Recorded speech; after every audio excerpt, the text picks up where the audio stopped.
Rahul Gandhi got convicted for defamation for his statement on a backward caste and surname. There are a lot of questions, many media reports. It has become very confusing and complicated. We attempt to uncomplicate the matter and answer the unanswered. What was the case that led to the disqualification of Rahul Gandhi?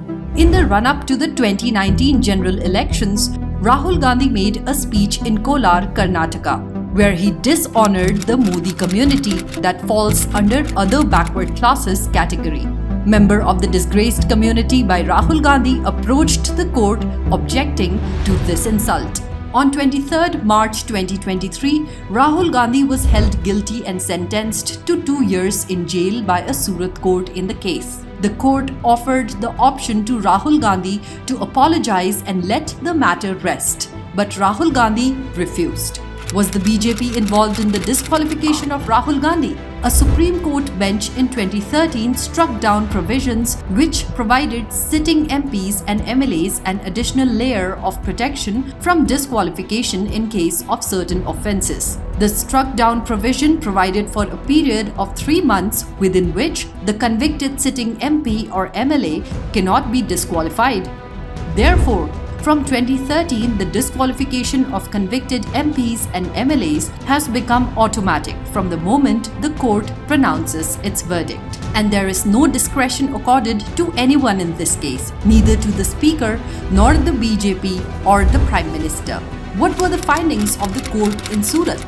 The court observed that the complaint was lodged not only because the Modi community or people from the caste were defamed, but because the complainant, Purnesh Modi, himself was distressed. The court said the accused had admitted many facts in the case in his statements, and if these facts are taken into account, then the accused has accepted the controversial facts.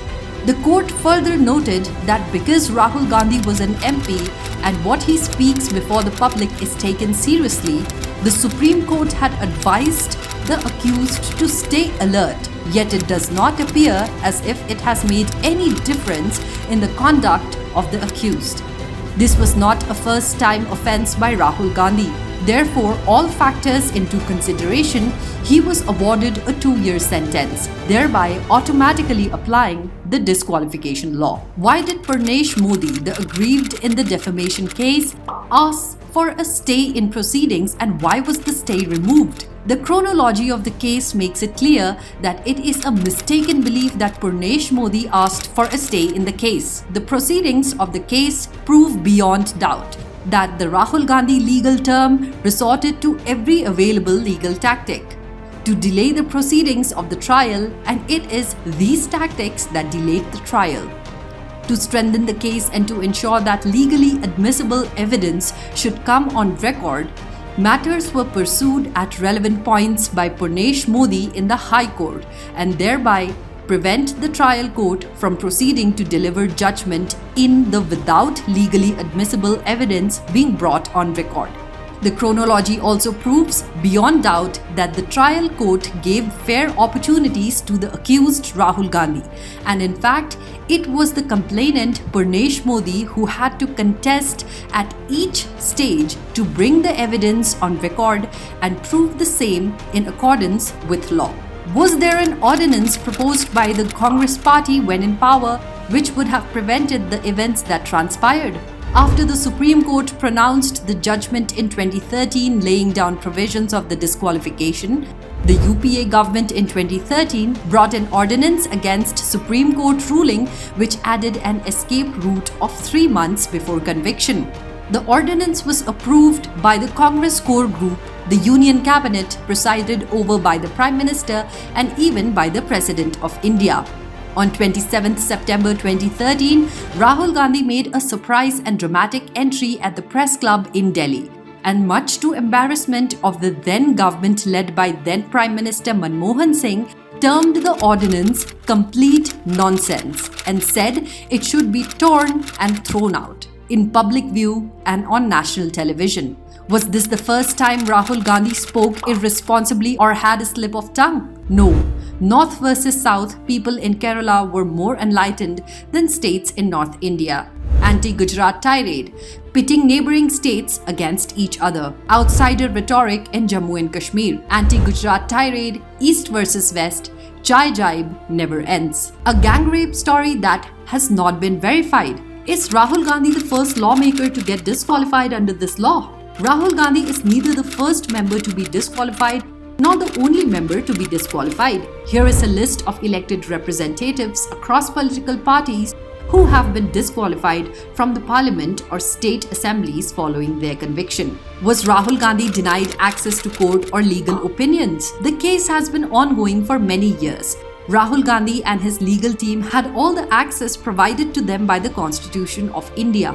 At no point Rahul Gandhi's legal counsel had raised any issue during the course of the trial. He not only was given all the options to approach all avenues provided under the Constitution of India, but also acted upon his own free will. In this case, there were no appeals made to any legal authority in the country, while there was enough time and reason to do so. Rahul Gandhi says he will never apologize, but is it really the case? Various courts have reprimanded Rahul Gandhi from time to time for making defamatory remarks or violating public decency standards expected from a parliamentarian, falsely accusing RSS of killing Mahatma Gandhi in 2014.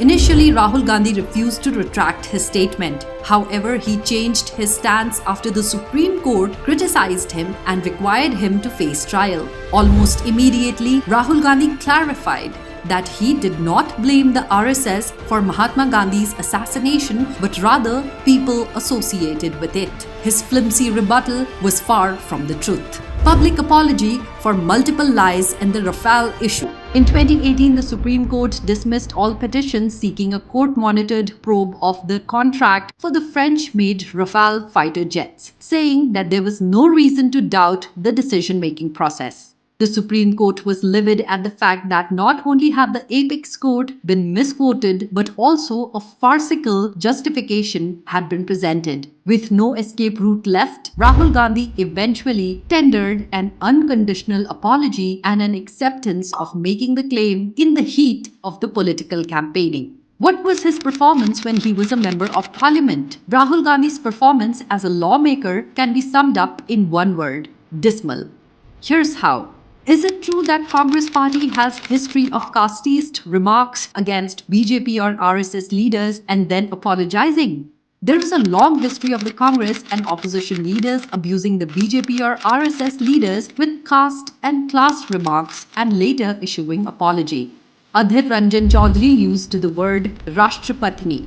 Pawan Kheda insinuated the dead father of Prime Minister. Pawan Kheda called Narendra Gautam Das Modi instead of Damodar Das. Jairam Ramesh, Priyanka Gandhi, Mani Shankar Iyer, Neech Admi. In 2014, Iyer called Prime Minister Modi a chaiwala, called Vajpayee nalayak.